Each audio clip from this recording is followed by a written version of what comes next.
इन बातों को बार बार सुना है और दरअसल ये पैगाम याद दिलाया जा रहा है कि हमें जमना है और इंशाअल्लाह अकाबिर की रहनुमाई के मुताबिक काम करना है। तो ना बिखरना है और मुत्तहिद होकर काम करना है और ना मुश्तइल होना है। इस वजह से हज़रत वाला के कलीदी ख़िताब को हम सुनेंगे इंशाअल्लाह। और उनसे कब्ल मैं जनाब एडवोकेट तारिक क़सीमुद्दीन साहब से गुजारिश करूँगा कि इख्तिसार के साथ अपनी मालूमात पेश फरमाएँ।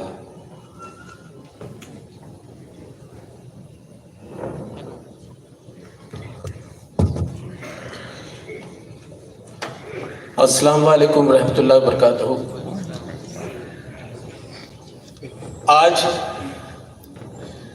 ये जो प्रोग्राम ऑर्गेनाइज किया गया है, ये प्रोग्राम में ख़ासकर हम लोग सारे लोग यहाँ बैठे हैं इस बात को समझने के लिए कि ये जो लड़ाई है,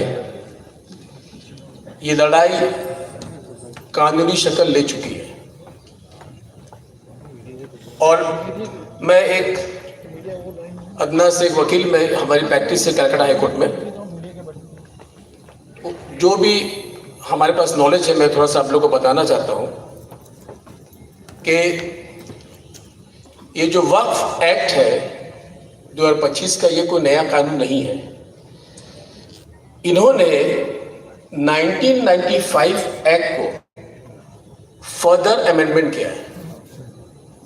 अब जरा गौर से सुनेंगे बात को। आमतौर पर हम लोगों के जहन में ये बैठा हुआ है कि एक नया कानून आया। ये नया कानून नहीं है। इन्होंने तरमीम किया है, अमेंडमेंट किया है और कुछ सेक्शंस को इंट्रोड्यूस किया है, कुछ सेक्शन को इन्होंने डाइल्यूट कर दिया है। ये 2013 में जब अमेंडमेंट हुआ था तो 2013 में भी कोई नया कानून नहीं बना था। 2013 भी अमेंडमेंट था 1995 एक्ट का। जरा गौर से सुनेंगे तो हमारा ओरिजिनल कानून जो था पैन इंडिया पूरे हिंदुस्तान में, वो 1995 का एक्ट था। उससे पहले 1954 में था, फिर 1913 था। लंबी हिस्ट्री है, मैं 95 से शुरू कर रहा हूँ। तो बहरहाल 95 में जब एक्ट आया, 1954 का एक्ट को ख़त्म कर दिया गया। कोई आंदोलन हुआ नहीं इस तरह से। कोई हम लोग जितने मुसलमान भाई थे, हम लोगों ने कभी कोई प्रोटेस्ट नहीं किया, क्योंकि हम लोगों को लगा कि ये कानून बेहतर कानून है। 2013 में भी काफ़ी तब्दीली आई। उस वक्त भी हम लोगों ने प्रोटेस्ट नहीं किया। जाहिर सी बात, जब प्रोटेस्ट नहीं कर रहे हैं तो ये समझना होगा कि उस कानून से हमारा फायदा था, नुकसान नहीं था। तो कानून जब बनता है किसी भी सब्जेक्ट में, तो उसको ये ध्यान रखना पड़ता है, जो कानून बनाने वाले को, लॉ मेकर को, पार्लियामेंट को। अगर सेंट्रल एक्ट होता है तो पार्लियामेंट है, अगर स्टेट की कानून बनती है, जैसे कोलकाता म्युनिसिपल कॉर्पोरेशन एक्ट है, टेनेंसी एक्ट है, तो ये स्टेट गवर्नमेंट बनाता है।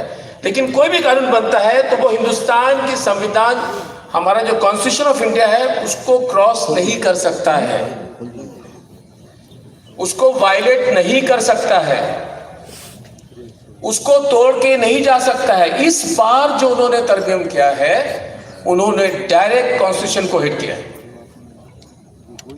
और जब कॉन्स्टिट्यूशन को हिट किया है, तब हम लोग जितने हम सारे रास्ते में भी उतरे। हम लोगों ने प्रोटेस्ट किया,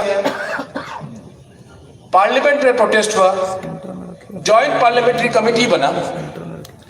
हालांकि वो एकदम आई वॉश था, कोई उसका मकसद नहीं था, क्योंकि उसमें मैं भी गया था।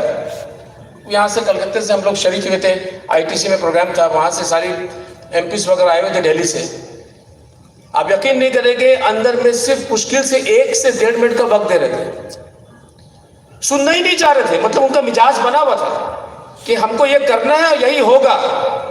ये सिर्फ दिखाने के लिए, एक दिखावा, एक मुखौटा, एक आई वॉश, कि दुनिया को दिखा रहे हैं या हिंदुस्तान को दिखा रहे हैं कि नहीं, गवर्नमेंट बहुत संजीदा है और सारे लोगों का, हर एक स्टेक होल्डर की बात सुन रही है। लेकिन प्रैक्टिकली 1 मिनट उसके बाद ये कानून के शक्ल में आ गया। पार्लियामेंट में प्रोटेस्ट हुआ, कानून बन गया। अब मैं आपको शॉर्ट में बोलना चाहता हूं कि सुप्रीम कोर्ट में जब मामला गया है, तो जब कभी भी कोई कानून बनता है या कोई अमेंडमेंट होता है, जब उसको चैलेंज किया जाता है और आप ये कहते हैं कि ये संविधान को क्रॉस कर रहा है, तो जनरली कोई भी केस में स्टे फौरन नहीं मिलता है। Whenever any law is challenged supreme court, ये इतिहास है, कभी स्टे इंट्रीम ऑर्डर नहीं मिलता है। तो ये तवक्को रखना, और मैं भी ये सोच रहा था कि पता नहीं वो शायद स्टे तो मिलेगा नहीं, क्योंकि अक्सर स्टे नहीं मिलता, बिकॉज कोई कानून को, कोई भी एक्ट को तुरंत सुप्रीम कोर्ट क्वॉश नहीं करेगा, क्योंकि पार्लियामेंट कानून बना रहा है, उनके सारे एमपीज बना रहे हैं। लेकिन कल वो मैं लाइव देख रहा था प्रोग्राम में, तो जिस तरीके से जो 4-5 सेक्शंस को कोर्ट में कहा गया और जो जजेस का रिएक्शन था, जो हमारे सीजीआई साहब का रिएक्शन था, तो वो थोड़ा सा, मैं ये नहीं कह रहा हूँ खुशफहमी की बात है, but yes it was a positive note. उन्होंने जो हमारे सॉलिसिटर जनरल साहब थे तुषार मेहता साहब को, उन्होंने बड़ा कड़ा सवाल भी किया है। एक सवाल आप लोग पढ़े होंगे कि why not Muslims on the Hindu board, आपने सुना होगा, पढ़ा भी होगा। If the non Muslims on the Waqf board, so why not Muslims in the Hindu board. Hindu board का मुराद है जो आपके तमिलनाडु, आंध्र प्रदेश, जहां जहां उनकी अपनी बोर्ड है, जगन्नाथ मंदिर है, गुरुद्वारा है, प्रबंधक कमेटी है, वहां पर आप दूसरे रीजन को लेकर बहुत इंपॉर्टेंट सवाल किया चीफ जस्टिस ने। सेकेंड एक बात, अच्छी बात कही थी, जब उन्होंने कहा कि आप भी तो हिंदू हैं, आप भी सुन रहे हैं, तो उन्होंने कहा कि when we are sitting in the chair, हम लोग किसी रिलीजन को बिलोंग नहीं करते, we are sitting as a जज। ये कुछ बातें थी, that was a very positive vibe. हमारा ये कहना है कि हम लोगों को मायूस नहीं होना है, कानूनी लड़ाई हम लोग लड़ रहे हैं इंशाअल्लाह रहमान, और हमारा पॉइंट भी बहुत मजबूत है, और हम ये उम्मीद करते हैं कि ये 5 मई को जो फिर हेयरिंग होगी, जो सेंटर अपना जवाब देगा, तो हमारा जो भी नॉलेज है, उनके पास जवाब है नहीं इसका, वो आर्टिकल 26 के बारे में, जो 26 में हमारा प्रोटेक्शन दिया हुआ है, उसको तोड़ नहीं पाएंगे। तो अब काफ़ी उम्मीद करते हैं, आप लोग दुआ कीजिए, आप लोग इसको आवाज़ उठाइए। एक मैं रिक्वेस्ट करूंगा कि कोई भी प्रोटेस्ट करे तो बराए मेहरबानी कानून को अपने हाथ में न लें। मैं आप लोग से हाथ जोड़ के विनती कर रहा हूँ, क्योंकि जब कोर्ट वगैरह में केसेस चलता है, जब डिस्कशन करते हैं, तो जब कोई कहता है कि भाई आप लोग तोड़ फाड़ कर रहे हैं, आप लोग दंगाई है, तो कहीं कहीं हम लोगों का भी सर झुक जाता है शर्म से। तो हमें ये काम नहीं करना है। पीसफुल प्रोटेस्ट कीजिए, कानूनी लड़ाई लड़िए, समाजी लड़ाई लड़िए, सियासी लड़ाई लड़िए, और मैं इस बात का यकीन है इंशाल्लाह कि हम लोग हक पर है और हम लोग जीतेंगे इंशाल्लाह। ये मैं बात खत्म करता हूँ। अस्सलाम वालेकुम। जज़ाकुमुल्लाहु खैरल जज़ा। यकीनन हर एक के दिल में जज्बात हैं और इस लड़ाई में वो शरीक हैं और मुस्तकिल जद्दोजहद कर रहे हैं, तो हर एक के जज्बात ये होते हैं कि वो ज़रूर अपना पैगाम पहुँचाएँ। लेकिन जिस शख्सियत को हमने दूर से बुलाया है और उनको सुनना है और उनसे बाकायदा इस्तिफ़ादा करना है, और तो जाहिर सी बात है हम लोग जो शहर के लोग हैं, हम लोगों को चाहिए कि अपनी कुर्बानी हम पेश करें, और इंशाल्लाह पेश करेंगे। यकीनन यहाँ जितने भी लोग हैं सब इस माशाल्लाह इस मुजाहिदे के अंदर शरीक हैं, इस तहरीक के अंदर शरीक हैं, और तमाम लोगों की कोशिशें यही हैं और मकसद यही है कि इंशाअल्लाह आखिरकार जिसके लिए हमारे अकाबिर लड़ रहे हैं और उम्मत मुस्लिमों को दावत दे रहे हैं, हम उसमें फतहयाब हो इंशाअल्लाह।